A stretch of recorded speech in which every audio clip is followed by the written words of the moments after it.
ditunggu minum kopi di Sembalun. Arabikanya luar biasa, rasanya Assalamualaikum warahmatullahi wabarakatuh. Teman pemilih, jumpa lagi bersama ngobrol seputar pemilu KPU Provinsi NTB. Kali ini kita di Pusuk Sembalun, daerah wisata Kabupaten Lombok Timur. Kita ingin ajak teman pemilih wisata sekaligus bertemu dengan salah satu pimpinan KPU Republik Indonesia.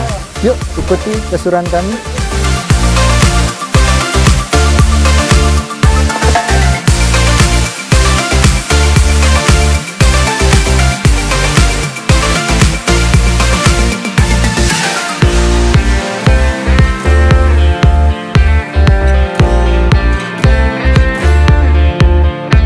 Assalamualaikum Bapak. Salam. Halo Pak. Halo Mas. Lama nunggu. Iya Mas. Saya Reza Pak. Iya. Dari namanya sudah tahu. Terima kasih sudah berkunjung di Nusa Tenggara Barat Bapak. Iya. Di sini kita di daerah wisata Sembalun. Wisata Sembalun. Baik Bapak. Ya. Saya sengaja ngajak Bapak ngobrol seputar pemilu untuk teman pemilih yang khususnya di Nusa Tenggara Barat. Bapak udah lama mendarat di NTB. Siap. Sejak kemarin. Ada kegiatan apa Pak? Kunjungan ke beberapa KPU kabupaten ya, dalam rangka ingin melihat bagaimana rekan-rekan bekerja dalam rangka menyelesaikan verifikasi administrasi pencalonan kemarin, dan alhamdulillah semuanya berjalan lancar. Ya, dan sampai saat ini pun belum ada tanggapan masyarakat dari tempat-tempat yang sekarang sudah masuk tanggapan masyarakat Pak ya? Ya, tanggal 28 Agustus itu terakhir.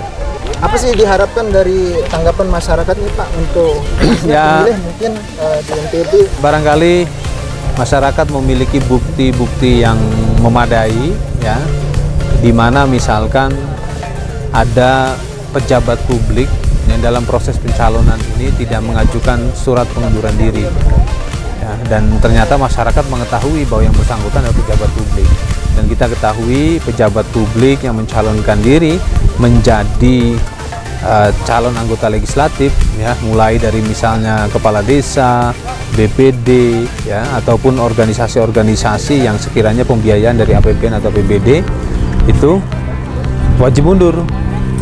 Dan surat pengunduran dirinya sudah harus diterbitkan, surat keputusannya itu 3 Oktober. 3 Oktober. Ya tentunya selain hal tersebut ya, salah satu syarat ya, ada syarat-syarat lainnya, misalnya persoalan ijazah, persoalan keterangan sehat ya. Karena masyarakat tahu misalkan yang bersangkutan itu nggak sehat dalam artian fisiknya ya. Ya, tapi ternyata itu dicalonkan sama partai tapi terbit surat keterangan sehat, misalnya seperti itu.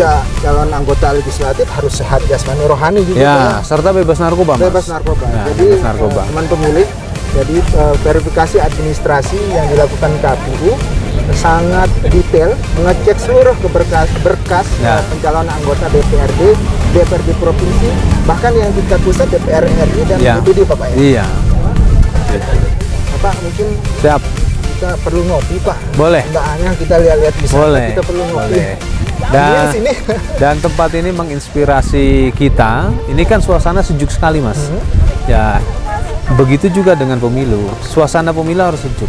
Sejuk. Ya, oleh karena itu dalam kita berkomunikasi sosial, apalagi nanti memasuki masa kampanye atau pada masa kampanye, ya kita tidak boleh saling serang. Jadi alam ini memberikan inspirasi kepada kita. Bagaimana kita ciptakan suasana yang sejuk, damai. Ya seperti saat ini kita bisa nikmati. Kalau di Sumbawa Pak ada namanya senat semu nyaman nyawi. Apa itu artinya? Aman, tentram, dan nyaman. Ya. Kalau di Satker di Pulau Sumbawa. Siap. Ya kita harus ciptakan karena di suasana sejuk kan kita bisa menikmati proses pemilu. Itu karena pemilu bukan hanya kita sekedar datang ke TPS memberikan suara, tapi pemilu ini untuk kita, untuk masa depan kita semuanya. Gitu. Baik Bapak. Jadi kita harus jaga pemilu dengan cara berpartisipasi, kita sukseskan pemilu ini. Baik. Yuk kita ngopi Pak. Boleh, ya boleh.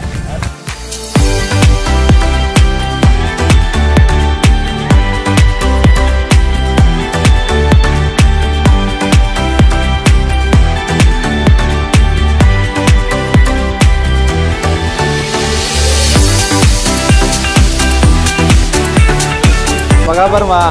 Selamat datang Pak. Ya, makasih. Selamat datang Ya, Pak. udaranya segar, fresh. Di Desa Jorong Pak, di Jorong. Sembalun Bumbung. Jorong ya? Ya, Desa Jorong. Bukankah itu? Oke Pak, Ya. boleh gabung mungkin sama Boleh. kita di sini? Bapak ngopi Pak? Boleh. Boleh ya? Pesan dulu ya. Ya.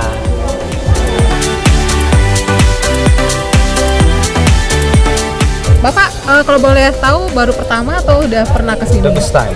Oh, gimana tanggapannya dengan suasana di sini? Luar biasa. Saya kebetulan pernah ke Cape Town, Afrika Selatan. Oh, Pegunungannya mirip seperti Table Mountain. Table kita belum Mountain. tahu itu ya. Kira-kira seperti inilah ya. Ceritanya. Iya. Table Mountain di Afrika Selatan, dan saya juga sempat ke Taman Nasional Afrika Ya. Selatan. Hutannya persis sama tropis. Pohonnya juga mirip, Sejuk nggak Iya. Pak di sini? sejuk, sama persis di sini. Jadi kalau rekan-rekan ya ingin lihat Cape Town, ya Taman Nasionalnya nggak usah ke sana. Oh, cukup di Sembalun ya? Cukup Sembalun aja maksud saya. Itu serius, nanti bisa di Iya, search iya. di itu ya, di mesin pencari seperti Google.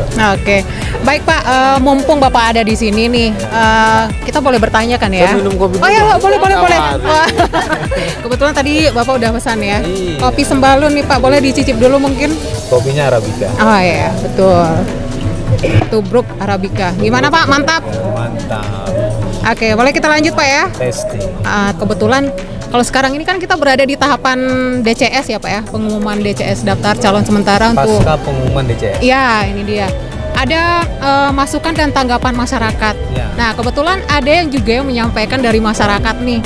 Kalau kita ingin menyampaikan tanggapan atau masukan dari masyarakat kepada bakal caleg ini, itu kira-kira pesannya nyampe nggak kepada bakal calonnya atau hanya ke partainya gitu? Dan ketika tanggapan itu apakah hanya boleh ditahu oleh KPU atau boleh juga ke masyarakat itu sendiri? Gimana Pak? Ya, boleh bocor nggak gitu tanggapannya? Ya, yang jelas kita akan melindungi masyarakat yang menyampaikan masukan dan tanggapannya terhadap persyaratan caleg dalam DCS. Gitu. Karena kita harus lindungi identitas mereka, dan masukan dan tanggapan masyarakat ini yang bisa ditindaklanjuti itu, pertama dia menampilkan identitas seperti KTP elektronik, yang kedua bukti-bukti yang cukup memadai. Iya. Nanti selanjutnya hal tersebut kita akan klarifikasi kepada caleg melalui partai politik, dan penyampaiannya itu pun kita akan sampaikan lewat siklon. Dan karena sekarang kita komitmen untuk internetisasi tahapan penyelenggaraan pemilu, maka masyarakat bisa menyampaikan masukan dan tanggapannya itu melalui info pemilu. Info Nah, pemilu. di sana ada fitur masukan dan tanggapan masyarakat, tinggal di typing, diketik, lalu dikirim. Mudah sekali. Atau rekan-rekan juga bisa berkirim email, Iya. ya, surel, surat elektronik. Nah, Nah, itu. Jadi prinsipnya dengan berbagai kanal masyarakat bisa menyampaikan masukan dan tanggapannya. Pemberi masukan dan tanggapan masyarakat itu dilindungi.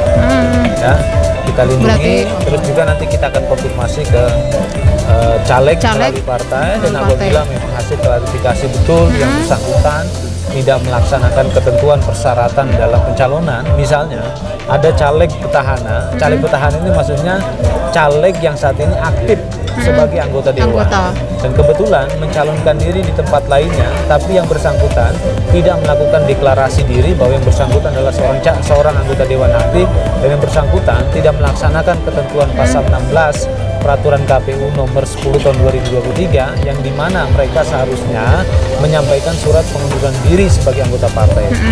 Ya, partai yang dimana beliau kini aktif sebagai anggota dewan. Ternyata itu nggak ditempuh, maka itu nanti kita akan klarifikasi. Ya, dan kalau betul, maka yang bersangkutan kita akan TMS kan, dan harus diganti. gimana dengan DPD? Apakah sama nyampe juga ke calegnya langsung gitu?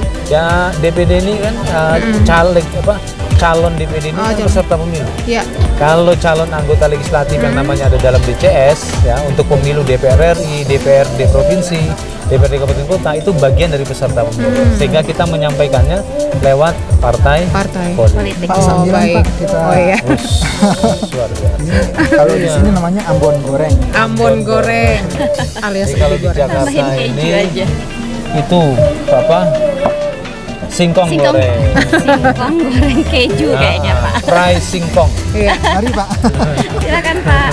Oke, mungkin setelah tadi ada tanggapan masyarakat, mungkin ada pertanyaan lain nih dari rekan saya. Ada Mbak Yuni nih. Iya Pak. Ini terkait badan ad hoc Pak. Badan ad hoc di tingkat KPPS. Sebagaimana kita ketahui di pemilu sebelumnya banyak badan ad hoc di tingkat KPPS yang meninggal dunia ketika mengalami kecelakaan kerja. Terus bagaimana strategi KPU nih Pak terkait perekrutan untuk badan ad hoc di tingkat KPPS meyakinkan masyarakat bahwa pemilu kali ini lebih aman kayak gitu Pak. Nah, kami sebagai pihak yang bertanggung jawab atas pelaksanaan atau penyelenggaraan pemilu serentak 2024 ini, tentunya kami merumuskan kebijakan yang sifatnya mitigatif, yang sifatnya pencegahan. Jangan sampai apa yang pernah terjadi pada periode sebelumnya, maksud saya pada hari pemungutan penghitungan suara di tanggal 17 April 2019 yang lalu itu terulang. Dalam hal ini kecelakaan kerja yang telah mengakibatkan wafatnya 722 badan ad hoc waktu itu ya. Ini jangan sampai terjadi. Kami berkomitmen agar tidak ada lagi peristiwa tersebut. Ya, oleh karena itu, pertama kami batasi usia syarat menjadi anggota KPPS, yaitu 17 tahun sampai dengan 55 tahun. Lalu, ya, bahkan first time voters, pemilih pertama, ya, pemilih yang orang baru memilih, ya, karena dia baru berusia 17 tahun, ya.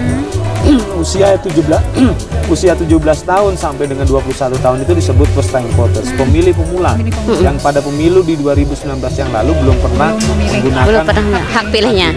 Kenapa kita mendorong first time voters ini, pemilih pemula ini, untuk terlibat dalam kegiatan proses pemungutan penghitungan suara sebagai KPPS, ya, karena mereka pertama sudah pasti dia bisa membaca dan menulis, ya, karena dipastikan mereka saat ini sedang mengikuti program pendidikan seperti SLTA, SMK, SMA, atau bahkan bisa jadi sudah mengikuti perkuliahan. Ya, jadi membaca dan menulis mereka mampu. Yang kedua, mereka punya ketahanan fisik.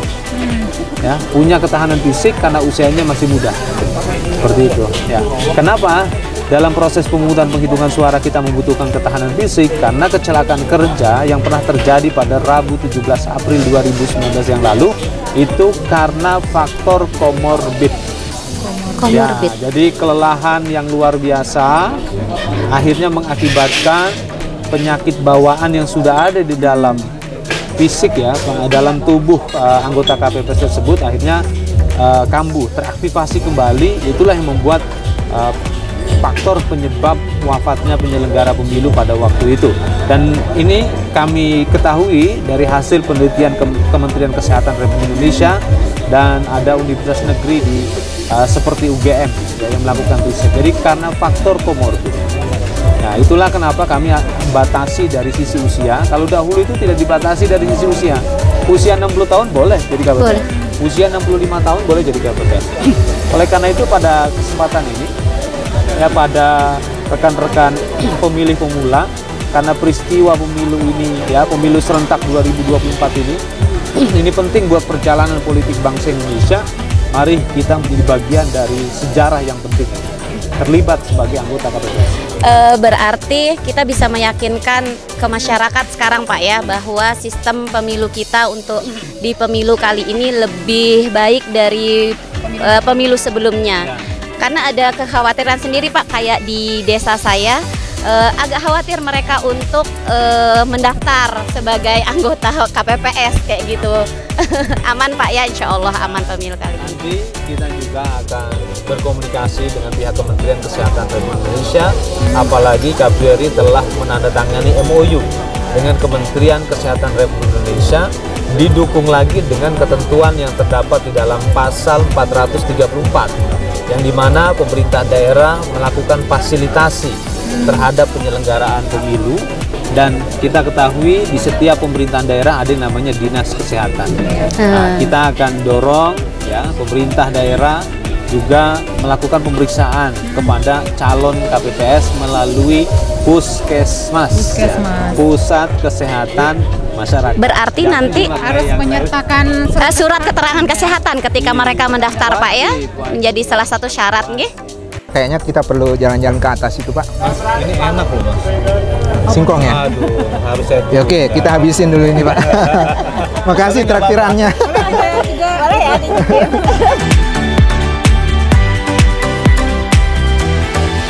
Ditunggu minum kopi di Sembalun. Arabikanya luar biasa, rasanya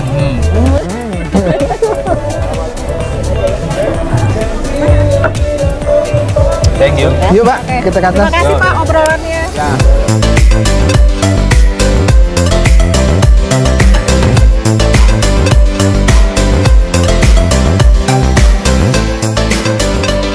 Pak, kemarin kita sudah tetapkan DCS. Tentu Dan nanti diumumkan. Nah, itu. nanti pasti ada DCT, daftar calon tetap. Ya. Kira-kira selanjutnya setelah ditetapkan ada kemungkinan perubahan nggak sih Pak? Ya. Ini pertanyaan yang sering ditanya masyarakat Mas, ke saya khususnya. Masyarakat tuh sering tanya, kapan sih sebenarnya DCT ini? Saya bilang ya toh sabar. Ya. Karena memang ada pasal 276 ayat 1 Undang-Undang Nomor 7 tahun 2023 yang dimana DCT harus ditetapkan itu 25 hari sebelum pelaksanaan kampanye. 25 hari sebelum 25 kampanye hari. ya? Ya, kapan kampanye dimulai? 28 November 28 2023. Artinya DCT itu baru akan ditetapkan oleh KPU RI, KPU Provinsi, KIP Aceh, KPU, KIP Kabupaten Kota itu pada tanggal 3 November 2023. Itu legislatif dan presiden juga Kak? Pak? Kalau presiden itu di tanggal 13 November. 13 November Karena ya? dia dalam pasal 276 ayat 1 dijelaskan penetapan pasangan calon tetap ya itu 15 hari sebelum pelaksanaan kampanye. Berarti presiden dan wakil presiden tidak ada DCS Pak ya? Langsung DCT ya? Langsung penetapan pasangan calon. Pasangan bahasanya calon. Seperti itu. Sama seperti di pilkada. Baik. Ya, atau 3 Oktober DCT kita akan tetapkan, 4 November ya. 3 November kita tetapkan, 4 November kita umumkan. Baik. Nah, pada saat pengumuman nanti kami akan menyampaikan, kita semua minta kepada partai agar para calegnya mengizinkan daftar riwayat hidup. Dipublikasi? Dipublikasi, kan ada peribahasa, tak Betul, kenal betul. tak saya, Tak kenal tak sayang. maka tak tahu. Baik. Ya. Pak, izin Pak, mungkin nanti daftar calon tetap itu dapat diumumkan di tempat-tempat strategis seperti universitas, lembaga pendidikan, misalnya SMA, sederajat, kira-kira Ya. memungkinkan nggak untuk diumumkan? DCT ini kan kita publikasi tidak hanya di surat kabar ya, tidak hanya di media massa, tapi juga kan di portal KPU. Ya, jadi kalau di portal KPU ya tinggal kita share link di medsos, kita tinggal share. Baik. Ya artinya bisa dimanapun, pas misalkan di kampus orang ingin lihat DCT Ya. bisa tinggal dibuka. Boleh berarti Pak ya? Semua aksesnya sangat memungkinkan bagi kita Baik. untuk mengakses itu semua. Tinggal sekarang pertanyaan mau kita mengakses apa enggak? Karena kanal informasi ya KPU hari ini beragam kanalnya, multi kanal. Baik. Gitu. Karena memang kita harus menyampaikan informasi ini ke seluruh pemilih. Baik. Gitu. Mungkin di akhir Pak, ini closing ya. Di akhir Pak, apa harapan Bapak khususnya untuk masyarakat NTB yang menyaksikan channel YouTube KPU NTB ini Ya. terkait pelaksanaan pemilu 2024 14 Februari mendatang? Dalam perjalanan penyelenggaraan pemilu di Indonesia, 2024 ini adalah tahun kedaulatan rakyat. Kenapa saya menyebutnya sebagai tahun kedaulatan rakyat? Karena di 2024 ini tidak hanya pemilu anggota legislatif dan pemilu presiden dan wakil presiden, tetapi nanti kita juga akan memilih pemilu atau pemilihan kepala daerah secara serentak. Itu tanggalnya berapa Pak? 20 di bulan November. Tetap 5 kota ditambah dengan pilkada ya, Pak. Nanti. Tapi terpisah. Terpisah. Tapi di tahun yang sama. Baik. Dan ini belum pernah terjadi selama perjalanan penyelenggara pemilu di Indonesia. Kali pertama ya. Ya, inilah the most historic moment buat bangsa ini. Baik, Pak. Dan mari kita catat, kita menjadi bagian dari sejarah perjalanan demokrasi Indonesia. Baik, Pak. Kuncinya berpartisipasi. Berpartisipasi. Menjadi pemilih yang aktif, cerdas dan bijak tentu memerlukan pengetahuan dan literasi yang banyak untuk pemilih, khususnya warga Nusa Tenggara Barat. Sekian ngopi kita kali ini bersama Pak Idham Kholik, anggota KPU Republik Indonesia. Salam.